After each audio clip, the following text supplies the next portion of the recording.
France has extended border controls that have been in place since 2015 in defiance of the European Union's Open Borders Schengen Agreement and a European Court decision that hinted the French policy was unlawful.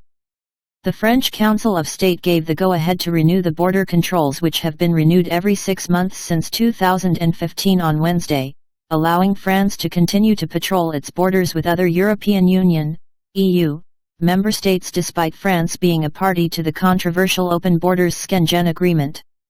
Good news. The Council of State validates the maintenance by France of controls at the internal borders of the European Union.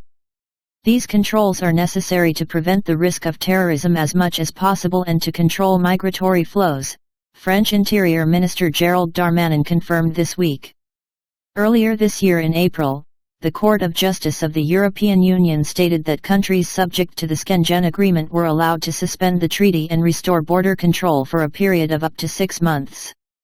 However, the court went on to add that members could only extend the measure if a new threat, distinct from the original threat used to suspend the agreement, was present. In 2015, the re-establishment of border controls was justified under the Schengen Border Code with an imminent terrorist threat and the organization of 21 Colombian pesos. But at some point, this situation is no longer exceptional and the solution is cooperation between the member states. That is what the text of the code provides.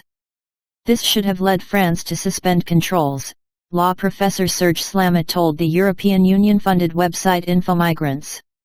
The French border controls have led to some controversies with the country's neighbors in recent years, including Italy, which claimed in 2018 that French police had picked up migrants near the French border and dropped them back off in Italy. The Schengen Agreement has faced more general difficulties in recent years, however, particularly over the course of the Chinese coronavirus pandemic, when many countries shut down their borders and shut down travel in an effort to stop the spread of the virus. In 2020, at the start of the pandemic, the Schengen Agreement celebrated its 25th anniversary despite the fact that nearly all contracting EU member states had closed their borders and suspended the agreement.